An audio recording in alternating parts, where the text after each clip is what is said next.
चुके हैं हमारे चैनल कुमार मोहित 002 में आपका स्वागत है। वैसे आपने एक सीरीज चला रखी थी जीपेट में आने वाले इंपॉर्टेंट क्वेश्चन, लेकिन मैं आज बात करूंगा जो जो अपन इंडस्ट्री में बी फार्मा करने के बाद में इंडस्ट्री में जाते हैं और जो रेगुलेटरीज अफेयर में जो काम आता है वो आता है अपना IPR। और ये मेन टॉपिक देखा जाए तो ये है जूरिस्प्रूडेंस फार्मास्यूटिकल जूरिस्प्रूडेंस में ये सबसे मेन टॉपिक है। और अगर हम किसी भी दवा का या ड्रग का इन्वेंशन करते हैं तो उसमें कैसे हम एक राइट्स ले सकते हैं गवर्नमेंट के द्वारा, जो अपन अपनी क्रिएशन को किसी और इंफीरियर से बचा सके। तो आज हम बात करेंगे IPR। अगर IPR की फुल फॉर्म देखें तो IPR का मतलब होता है इंटेलेक्चुअल प्रॉपर्टी राइट्स। तो ये इंटेलेक्चुअल का मतलब होता क्या है? अगर हम इसको पहले बात देखें तो इंटेलेक्चुअल का मतलब होता है कि अपने अंदर से जो कुछ क्रिएशन हुआ है उसका राइट्स हमको मिल जाना, वो भी एक लीगल तरीके से गवर्नमेंट के द्वारा। कोई अपनी मोनोपोली उस पर थोप नहीं सकता। तो अगर हम इसकी डेफिनेशन के बारे में देखें तो intellectual property rights IPR is defined as the legal rights. किसके तहत? लीगल राइट्स, जो गवर्नमेंट लीगल राइट्स देती है। ग्रांट टू क्रिएट, मतलब grant to create inventors for, किससे प्रोटेक्ट करने के लिए? जो इन्फ्यूजर्स होते हैं जो इसको ड्रग्स को कॉपी बना के बेच सकते हैं, उनके लिए सबसे मेन काम ये करती है। तो अगर हम इसके टाइप्स के बारे में देखें तो टाइप्स हैं पेटेंट्स, ट्रेडमार्क्स, कॉपीराइट्स और रेगुलेटरी एक्सक्लूसिविटी। अगर हम सही तरीके से देखें तो व्हाट द प्रोटेक्ट, अगर हम किस चीज को प्रोटेक्ट कर रहे हैं पेटेंट में। अगर पेटेंट का एक्ट देखें तो ये 1970 को एक्ट आया था। और हम पेटेंट व्हाट दी पेटेंट, और patent grant exclusive rights to inventors. Patent grant देता है कि एक्सक्लूसिव राइट्स देता है, allowing them to prevent other from making, जो किसी दूसरे को मेकिंग से रोकता है। वो राइट्स देता है कि कोई और बना नहीं सके। हम बात करें using selling inventors for a limited period time, तो एक क्रिएटर्स या इन्वेंटर्स को एक मोनोपोली देता है कि वो 20 इयर्स तक अपने जो क्रिएशन किया है या इन्वेशन किया है उसका वो प्रॉफिट ले सकता है। तो हम दूसरी बात की देखें ट्रेडमार्क। अगर ट्रेडमार्क को इसको अगर हम शब्द से समझे तो ट्रेडमार्क का वर्ड का मतलब होता है एक ट्रेड और मार्क, कि एक कंपनी है उसका मार्क है, लोगो है या कुछ भी है, उसका कोई कॉपी करके अपने एक कॉपी जो होता है, क्या नाम से हम बोल सकते हैं कि कॉपी ना कर सके, लोगों की कॉपी नहीं कर सके। अगर ट्रेडमार्क प्रोटेक्ट ब्रांड नेम्स, जैसे ब्रांड नेम्स आ गया एडिडास, एविवास या फार्मास्यूटिकल जैसे सिप्ला हो गया, और जैसे लोगोस, जैसे लोगो हो गया जैसे सिप्ला का लोगो हो गया, और अदर आइडेंटिफाइड्स। तो हम देख सकते हैं कि अदर आइडेंटिफाइड्स का मतलब हो गया कि जैसे एक आइडेंटिफाई अदर, जैसे हम देखें कि जैसे इस कोटा यूनिवर्सिटी का मतलब हो गया कि कोटा यूनिवर्सिटी में एक ये लोगो है और इसको कोई कॉपी नहीं कर सकता क्योंकि इसके पास में इसका ट्रेडमार्क है। और कॉपीराइट्स, अगर हम कॉपीराइट्स को देखें तो ये अपने कॉपीराइट्स फार्मास्यूटिकल कॉपीराइट्स के क्या बता सकता है? वो बता सकता है कि ये कैन प्रोटेक्ट, अपन प्रोटेक्ट कर सकते हैं रिसर्च पेपर, कॉपीराइट में रिसर्च पेपर को प्रोटेक्ट कर सकते हैं। क्लिनिकल ट्रायल्स एंड प्रोटोकॉल्स, अगर हम देखें तो किसी ड्रग का क्लिनिकल ट्रायल्स एंड प्रोटोकॉल्स को प्रोटेक्ट कर सकते हैं। And other materials in A drugs development, अगर हम देखें तो अदर मटेरियल्स जैसे ड्रग डेवलपमेंट में बहुत सारे एक्सपेरिमेंट्स आते हैं, बहुत सारी चीजें जो नई नई इन्वेंट्स होती है, नए नए रिजल्ट्स आते हैं, हम उनको प्रोटेक्ट कर सकते हैं कॉपीराइट से। वो पेपर्स कोई और काम यूज ना ले सके और कॉपी नहीं कर सके। तो हम बात है regulatory exclusive like data exclusivity, protect clinical data used to support and approval new drug. अगर हम ये देखें तो इसका मतलब हम ये समझ सकते हैं कि जैसे एक प्रोटेक्ट किसका क्लिनिकल डाटा है। अगर हम क्लिनिकल डाटा, कोई और आदमी आता है दूसरा एंथुसियास्ट, और वो अपने यहाँ पे इसको डाटा को यूज करके अपनी खुद की ड्रग को लेके वहां पे पेटेंट ऑफिस में जा सकता है और उसको अप्रूव करा सकता है। लेकिन ये IPR हमको ये मौका देता है कि हम इसको, ये क्या नाम से रेगुलेटरी एक्सक्लूसिव देता है कि हम न्यू ड्रग के अप्रूवल उसी बंदे को मिलेगा जिस बंदे ने एक्चुअली काम किया है। और ये प्रिवेंट ही करता है computer from using data and again approval of similar drugs. अगर हम देखें तो एक बहुत सारी सिमिलर ड्रग होती है जिसमें क्लिनिकल डाटा को यूज करके हम एक दूसरी ड्रग का अप्रूवल दूसरी ड्रग के हिसाब से ले सकते हैं, लेकिन ये आईपीआर हमें एक पेटेंट राइट देता है जो हम इसमें ऐसा नहीं कर सकते। ठीक है, और अगर हम देखें व्हाट इज पेटेंट एवरग्रीनिंग, अगर हम पेटेंट एवरग्रीनिंग के बारे में समझे तो क्या हो सकता है। एवरग्रीनिंग का मतलब अगर हम देखें तो ये बताता है कि रेफर करता है strategy used to pharmaceutical company, pharmaceutical company जो एक्सटेंड करती है अपने life span of their patent. जैसे मान लो किसी कंपनी ने एक पेटेंट किया और अगर पेटेंट एक पेटेंट क्या करता है, पेटेंट उसकी लाइफ स्पेन को बढ़ाने के लिए securing patents to minor modification of new applications. तो हम देखें तो अगर थोड़ा सा चेंज करके, बहुत सारी कंपनियां होती है कि जो थोड़ा सा चेंज करती है, थोड़ा सा दिखाती है कि हाँ हमने कुछ ज्यादा चेंज कर लिया है और हम दूसरी ड्रग्स लेके आ गए, लेकिन वो एक जो स्ट्रक्चर होता है ड्रग का उसमें थोड़ा सा चेंज करके और थोड़ा सा उसका जो होता है क्या नाम से फार्मास्यूटिकल जो फॉर्मुलेशन होती है उसको थोड़ा सा चेंज करके और उसकी जो डोजेस फॉर्म उसको चेंज करके थोड़ा सा माइनर सा चेंज कर देती है और एप्लीकेशन अलग कर देती है और नया अप्रूवल ले लेती है। और ये प्रोलॉन्गिंग एक्सक्लूसिविटी मार्केटिंग, इसमें क्या होता है कि जैसे एक ही कंपनी उस दवा को बेच सकती है 20 इयर्स के लिए, लेकिन वो थोड़ा सा माइनर चेंज कर लेती है। और exclusive problems, patent acquired to minute modification are threat to creativity, ये एक थ्रेट है क्रिएटिविटी के लिए। Doesn't expose the critical thoughts of adventurous invention applied to fill pure solution or are lost. Moreover, as its exclusive and design drug not patent benefit but portable business। हम ये देखें तो ये बोल रहा है कि पेटेंट जो पेटेंट है वो बिजनेस ये करता है कि अपनी जो ड्रग है उसको एप्लीकेशन में तो ज्यादा यूज नहीं है, उसका जो जो बोलते हैं डोजेस फॉर्म होता है वो जो उसकी क्या नाम से जो इफेक्टिवनेस तो इतनी नहीं है, लेकिन जो अपनी ड्रग को एक पेटेंट की जो लाइफ स्पेन है उसको बढ़ा देता है क्योंकि वो थोड़ा सा माइनर चेंज होता है और वो लाइफ तो उसको दूसरा एप्लीकेशन दे सकते हैं। जैसे हमने देख लिए थे वैसे, लेकिन प्रोटेक्शन ऑफ आईपीआर को हम देखें तो पेटेंट्स होते हैं, ट्रेडमार्क होते हैं और कॉपीराइट्स होती है, रेगुलेटरी एक्सक्लूसिविटीज होती है। लेकिन हमका मेन टॉपिक था वो था चैलेंजेस। आखिर आईपीआर जो आईपीआर हम देख रहे हैं बहुत देर से, उसको इम्प्लीकेशन करने में क्या क्या प्रॉब्लम आ सकती है, क्या क्या चैलेंजेस आ सकते हैं। तो हम देखें तो पहली बात तो अगर आईपीआर हम देते हैं तो उससे होता ये है कि high research and development cost and patent protection. अगर हम इसमें देखें तो अगर आईपीआर हम दे रहे हैं कंपनीज के द्वारा, हम आईपीआर को भरवा रहे हैं, तो कंपनीज क्या करती है थोड़ा माइनस एवरग्रीन, आपने पहले हमने पढ़ाई था एवरग्रीन के बारे में। एवरग्रीनिंग क्या करता है, जो थोड़ा सा माइनर मॉडिफिकेशन करता है स्ट्रक्चर में और वो दूसरा पेटेंट लेने के लिए तैयार हो जाता है। इससे क्या होता है कि कॉस्ट हमको ज़्यादा पड़ती और जेनरिक ड्रग मार्केट में आ नहीं पाती। वो पहले ही ऐसा को थोड़ा सा मॉडिफिकेशन कर देते हैं जिससे हम उसका कंपटीशन जो कंपनियां कर रही है वो दे ही नहीं सकती और उसके पहले ही वो हम ले सकते हैं।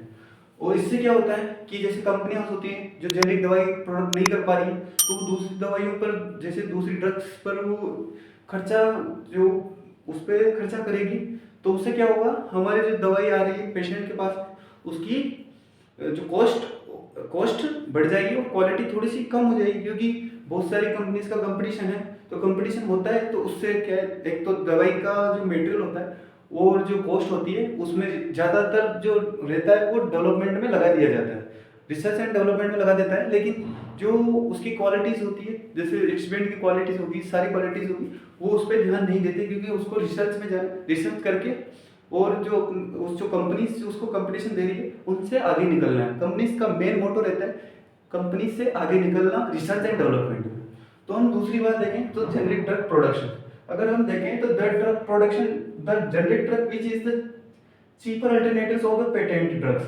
अगर हम पेटेंट ड्रग का चीप अल्टरनेटिव ढूंढने की कोशिश करें तो जेनरिक ड्रग, और एक देखा जाए तो ये पूरे वर्ल्ड वाइड सबसे इफेक्टिव ड्रग्स होती है जो पेशेंट ब्रांडेड दवाइयाँ परचेज नहीं कर सकते उनके लिए सबसे ये जेनेरिक ड्रग होती है।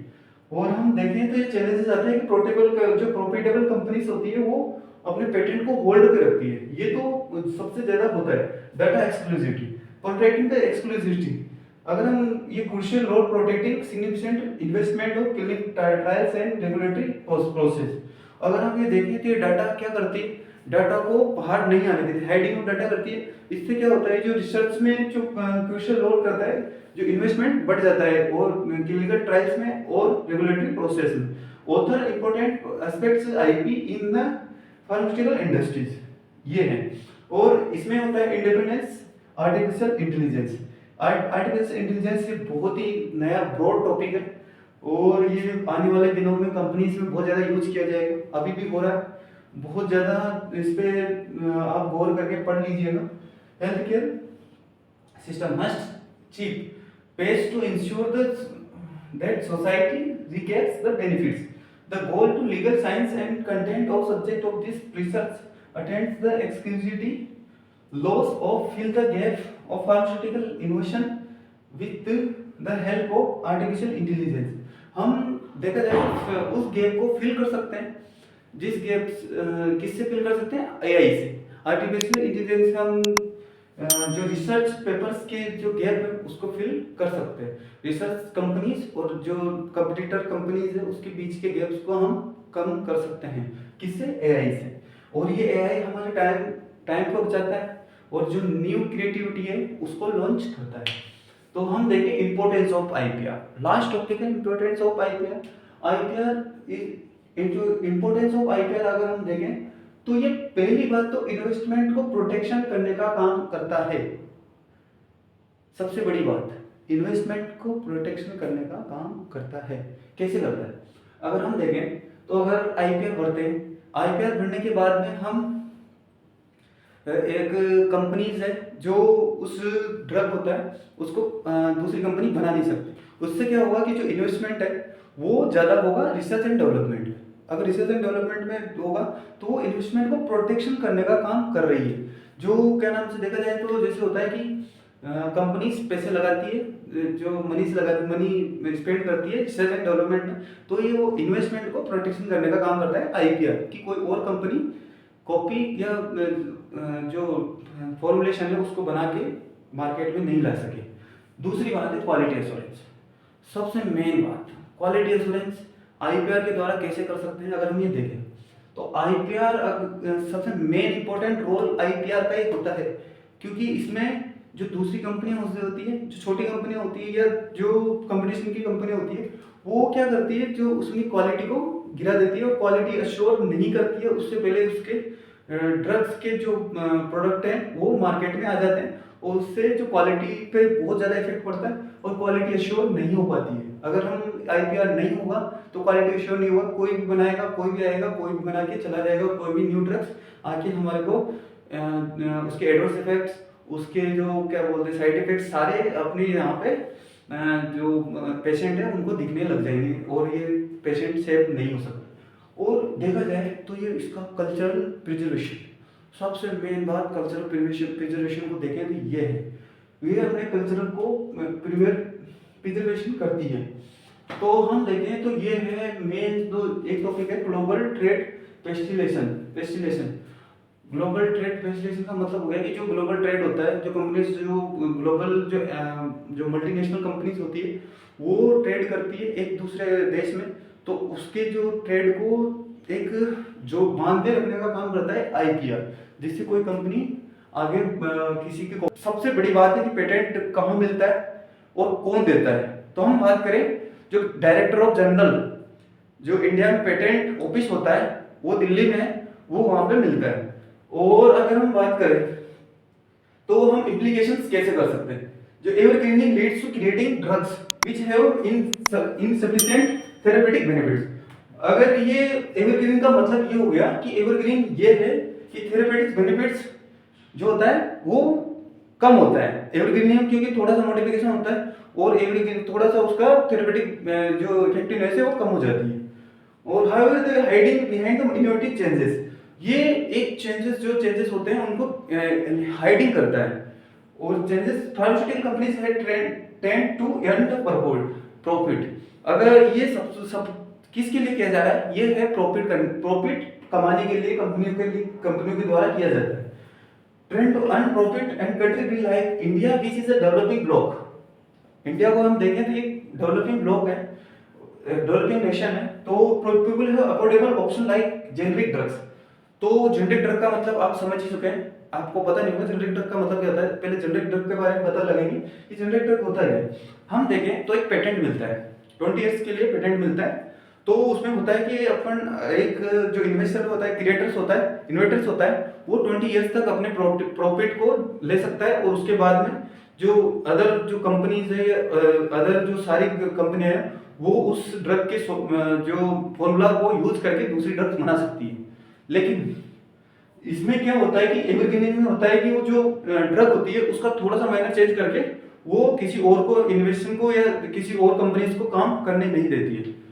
तो इससे क्या होता है, जैसे कॉस्ट बहुत ज्यादा बढ़ जाती है, क्योंकि जब तक 20 इयर्स तक तो हम उसको प्रॉफिट दे रहे थे जो इन्वेस्टर या क्रिएटर था, लेकिन अब हम जो 20 इयर्स के लिए और जो कंपनीज को प्रॉफिट देंगे, क्योंकि और कंपनी बना देंगे, और जो डिमांड ज्यादा है और सप्लाई कम है, तो इस हिसाब से उसकी जो प्राइस है वो बढ़ती है।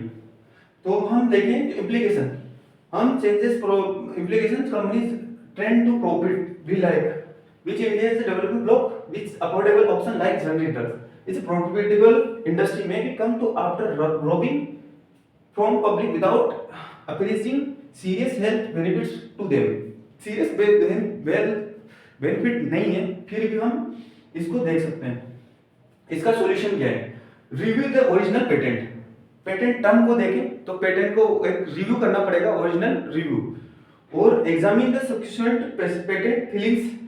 जो नए पेटेंट फीलिंग्स आए हैं उसको सब्सिक्वेंट उस दवा के तहत कुछ पेटेंट फीलिंग्स आते हैं, उनको सही तरीके से जांचना, परखना, रिपोर्ट करना, और जो कंपनी जो ऑर्डर देती है, जो एक क्लिनिकल डाटा रहता है उसको देखना कि क्या हो रहा है, क्या नहीं हो रहा, कितना चेंज हुआ है, कितना नहीं हुआ है, हम ये देख सकते हैं।